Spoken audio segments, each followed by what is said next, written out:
In this video I will talk about how to set up a landscape photography website and the 7 most common mistakes you must avoid when you build your site. Hi, I'm Kim from Landscape to Art. If this is your first time here, make sure to click the subscribe button below the video. And setting up a website is easy, and it's mostly plug and play these days with all the different platforms that are available. But most photographers focus on the design and which platform to use. But on a website, it is the words that makes the difference, that makes the sales. A pretty website does not guarantee you sales.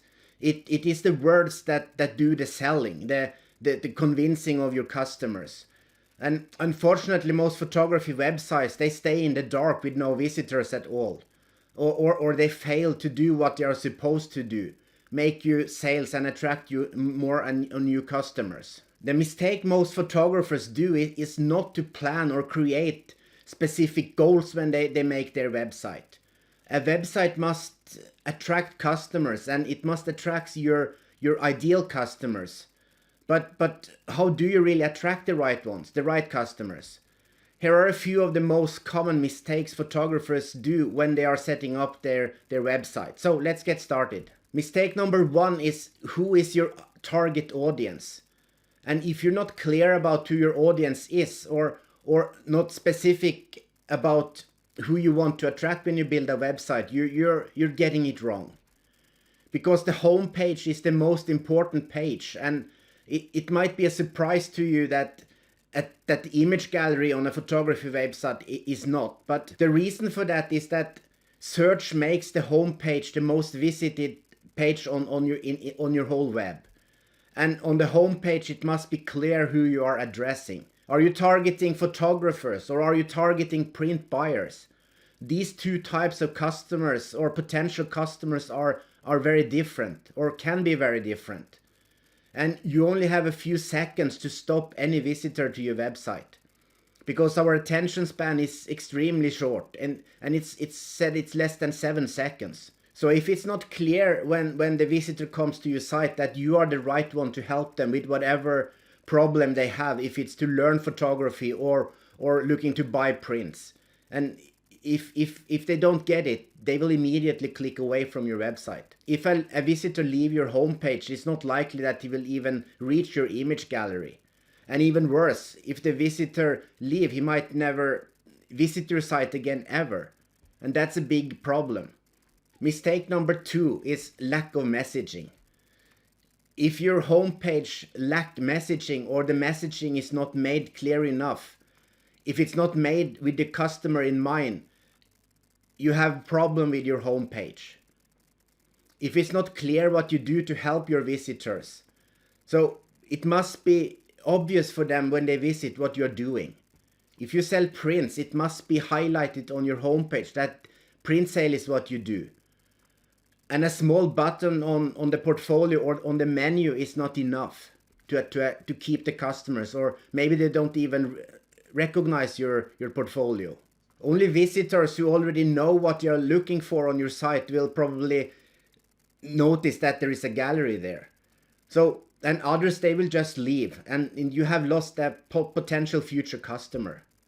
Similarly, if you teach photography, it must be no doubt that teaching is what you're offering, that you can help beginner photographers to improve their photography. If you confuse the customers, they will just disappear. They will at least they will not buy. So if your homepage just simply states your name and photography, like Kim Rormark photography, you're just one of 1,000 other photographers. You don't stand out, and you risk just drowning in the noise. And unfortunately, a lot of photography websites actually do that.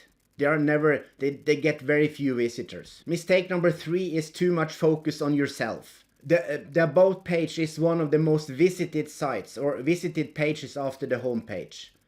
But a big mistake many photographers do when they build a website is not actually utilizing or writing a good About page. Because the About page is a very good chance to tell more about, or tell more in depth about, what you are offering to your visitors. And strange enough, many photographers don't even bother to create an About page. And the other mistake you must avoid with the about page is not to make it about you. It's not about you page. And it's easy to think that an about page should be a place where you can brag about yourself, about everything you have accomplished, about your camera gear and everything like that. But an about page is actually about your potential customers. As much as you care about yourself, the visitors care exactly the same about themselves. They are just looking for solutions to their problems, whatever they might be. So when you write an about page about your awards and merits, most visitors, they really don't care about that. Similarly, they don't care about if you're being a passionate photographer for 15 years or 30 years, or you love shooting with Nikon or a Sony camera. This information has its place, but it's not the most important on an about page. You must prove to the visitors that you are actually the one that can help them.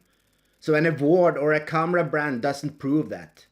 You might be a competent photographer, but are you a good communicator or a good teacher if that's what you're doing? So make the section about you as short as possible and spend more words on why you are the right one to help your visitors. And mistake number 4 is relying only on images. Pretty photos are not enough, even on a photography website. Words are more important than images, and this is, of course, it sounds weird for a photographer, but it's true. Words actually do the selling, not your photos. So even if your business model is print sale, you can't do it without words. You need to use words and stories to convince your customers that they will buy from you. Another typical error on a photography website is to show too many different genres of your photography. If you post all kinds of photos on your website, you risk standing out as a generalist. And to charge premium prices, you must market yourself as an expert in your field. Also, when many websites suffer from a bad user experience, it is difficult to navigate the site, or the site is painfully slow because you have loaded up a lot of high-resolution photos.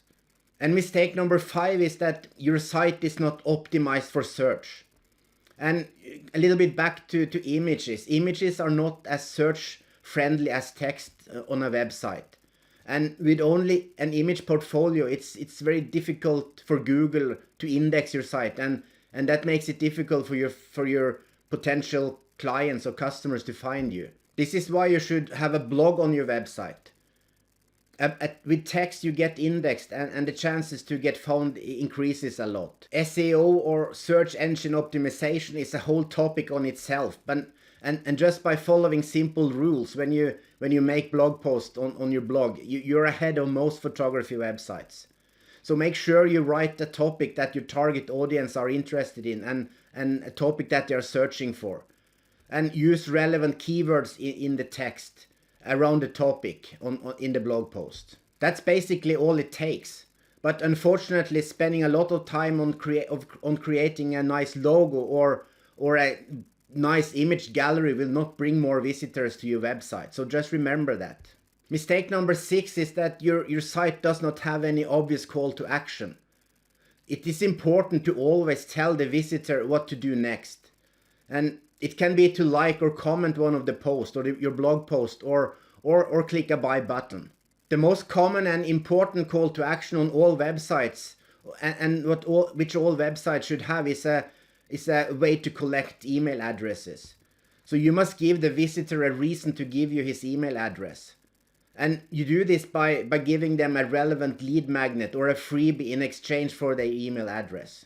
You can learn more about how to create relevant lead magnets in this video. Just asking some random visitor to subscribe is likely not going to be as effective as a lead magnet.